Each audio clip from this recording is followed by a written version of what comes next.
Hi అండి, అందరు ఎలా ఉన్నారు? బాగున్నారా? మేమైతే చాలా బాగున్నామండి. ఇవాళ మన ఛానల్లో అయితే టమోటా నిల్వ పచ్చడి చూపిస్తాను. ఇవాళ స్పెషల్ ఏంటంటే నాతో పాటు మా అమ్మగారు కూడా వాయిస్ ఓవర్ ఇస్తారు. ఎందుకంటే ఈ టమాటా పచ్చడి కొలతలు అవన్నీ నేను కన్ఫ్యూజ్ అవుతాను అనమాట. అమ్మ అయితే క్లియర్గా చెప్తారు. సో అమ్మతో అయితే మాట్లాడిస్తాను. టమాటా చట్నీకి సంవత్సరం నిలవ ఉంటుందన్నమాట ఈ చట్నీ. ఎంత చాలా ఈజీగా ఉంటుంది ప్రాసెస్ కూడా. ఫస్ట్ ముక్కలు కట్ చేసుకోవాలి, కాయలు కడిగి శుభ్రంగా తుడవాలి. తడి ఉంటే చెడిపోతుంది చట్నీ. శుభ్రంగా తుడిచిన తర్వాత ముక్కలు కట్ చేసుకోవాలి. కేజీ కాయలకి 400 గ్రాముల 200 గ్రాముల చింతపండు, ఉప్పు 1 గ్లాసు వేయచ్చు. ఇప్పుడు తర్వాత రుబ్బుకునేటప్పుడు మళ్ళీ వేసుకోవచ్చు.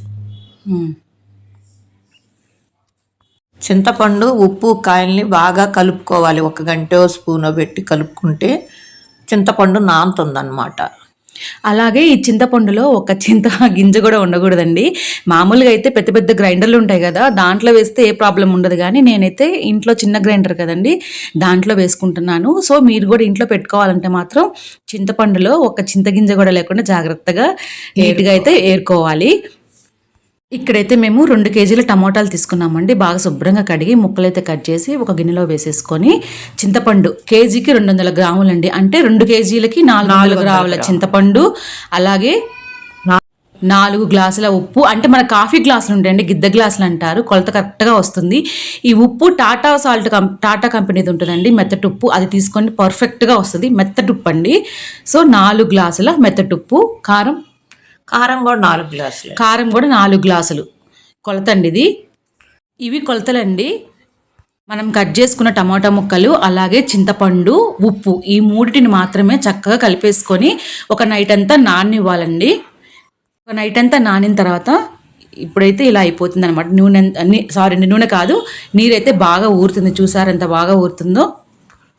లేకపోతే చిల్లులు గిన్నె కానీ తీసుకొని కనుక వడపోస్తే నీరంతా, అందులో ఉన్న గుజ్జంతా కిందకు దిగుద్ది అనమాట. లేకపోతే చట్నీ వేసుకునేటప్పుడు చింది అంతా గ్రైండర్లో నుంచి బయటపడతాయి. నానబెట్టుకున్న టమాటా ముక్కలు, చింతపండు ఉంది కదండి, అదైతే ఒక జల్లగిన్నెలోకి వేసుకుంటే చక్కగా ఊరిన నీరైతే కిందకైతే వచ్చేస్తుంది.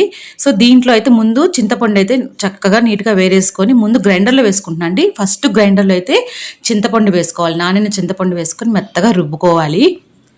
ఇది మనం ఇంట్లో గ్రైండర్లో చేసుకుంటున్నాం కాబట్టి ఇంత ప్రాసెస్ అండి. అదే మనం బయట అయితే పెద్ద గ్రైండర్లు ఉంటాయి కదా, అన్నీ కలిపి ఒకసారి వేసుకోవచ్చు. సో ఇంట్లో గ్రైండర్లో వేసుకునే వాళ్ళు మాత్రం నానిన చింతపండుని ముందు గ్రైండర్లో వేసుకొని మెత్తగా రుబ్బేసుకోవాలి. తర్వాత చింతపండు మెదిగిన తర్వాత టమాటా ముక్కలు కూడా వేసి గ్రైండ్ చేయాలన్నమాట. ఇక్కడ నేను వీడియో అనేది ఎడిట్ చేయట్లేదండి, ఎందుకంటే ప్రాసెస్ మీకు కరెక్ట్గా తెలుస్తుందని చెప్పేసి నేను ఫాస్ట్ ఫార్వర్డ్ పెట్టలేదు, వీడియో కూడా ఎడిట్ చేయలేదు. చాలామంది ఏంటంటే ఎండాకాలంలో మాత్రమే టమోటా పచ్చడి పెట్టుకోగలుగుతాము, అంటే ఎండలో పెట్టుకొని చేసుకునే పచ్చడి కూడా ఉంటుందండి. బట్ కాకపోతే మనకి వర్షాకాలంలో అట్లా పెట్టుకోవాలంటే మాత్రం ఈ పచ్చడి బాగుంటుంది. ఎప్పుడు కావాలంటే అప్పుడు పెట్టుకోవచ్చు, ఏ సీజన్లో అయినా పెట్టుకోవచ్చు. ఇప్పుడు చింతపండు అయితే ఏరాను కదండి, అది గ్రైండర్లో వేసుకొని మెత్తగా రుబ్బేసుకుంటున్నాను.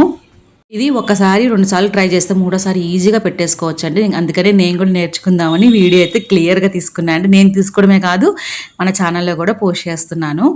ఇంకా చింతపండు అయితే మెదిగిపోయిందండి. చింతపండు మెదిగిన తర్వాత నానిన టమాటా ముక్కలు ఉన్నాయి కదా, అవి కూడా వేసేస్తున్నామండి. వీడియో తీసేటప్పుడు ఒక బిట్ అయితే మిస్ అయిందండి. దీంట్లోకి వెల్లుల్లి రెబ్బలు అయితే ఒక 2 కేజీలకి ఒక పావు కేజీ వెల్లుల్లి రెబ్బలు అయితే పొట్టు తీసి మిక్సీ పట్టి ఈ గ్రైండర్లో వేసామండి. టమాటా మెదిగేటప్పుడే వేసాము.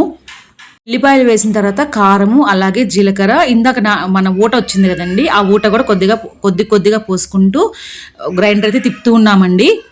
మెంతి పిండి కూడా ఒక 50 గ్రాములు అయితే వేసుకున్నాము. ఇది ఊట అండి. ఈ ఊట కూడా మధ్యలో కలుపుకుంటూ మనమైతే గ్రైండర్ తిప్పుకుంటూ ఉండాలి. కారం కొంచెం కొంచెం కలుపుతూ ఉన్నామన్నమాట. చూడండి, ఫైనల్గా అయితే టమాటా పచ్చడి రెడీ అయిపోయింది. పచ్చడి భలే ఉంది కదండి, ఎర్రగా. ఇది పచ్చళ్ళ కారం అండి. మొన్న మామిడికాయ పచ్చడి పెట్టుకున్నప్పుడు దీనికోసం సపరేట్గా అయితే పచ్చళ్ళ కారం ఉంటుంది కదా, అవి పట్టించుకుంటాం కదండి. ఆ కారం అయితే నేను ఫ్రిడ్జ్లో పెట్టుకొని ఉంచుకుంటాను, ఇట్లా పచ్చళ్ళు పెట్టుకున్నప్పుడు ఉంటుందని చెప్పేసి. అయితే ఉప్పు కొద్దిగా తగ్గిందనమాట. మళ్ళీ కొంచెం టేస్ట్ చూసుకొని ఒక 1/2 గ్లాస్ ఉప్పు కూడా వేసుకున్నామండి. ఉప్పు, మెంతిపిండి, అలాగే జీలకర్ర ఇవన్నీ వేసుకొని మెత్తగా అయితే రుబ్బేసుకున్నాను. ఈ తాలింపు అయితే మనకి ఎంత కావాలో అంత ఒకసారి అంత చిన్న డబ్బాలో తీసుకొని మనం తాలింపు పెట్టుకుంటే సరిపోద్దండి. పచ్చడి మొత్తానికైతే ఒకసారి తాలింపు పెట్టద్దు అనమాట. ఎందుకంటే కొన్ని రోజులైన తర్వాత మామిడి వాసన వస్తుంది. అందుకని చెప్పేసి మనకు ఎంత అవసరమో అంతవరకు తీసుకొని తాలింపు పెట్టుకుంటే ఫైనల్గా మన టమాటా పచ్చడి అయితే రెడీ అయిపోతుందండి. పచ్చడికి కావాల్సిన కొలతలు డిస్క్రిప్షన్ బాక్స్లో అయితే ఇస్తానండి. అలాగే మన ఛానల్ని లైక్ చేసి షేర్ చేసి సబ్స్క్రైబ్ చేసుకోండి friends. Thank you so much అండి. బాయ్.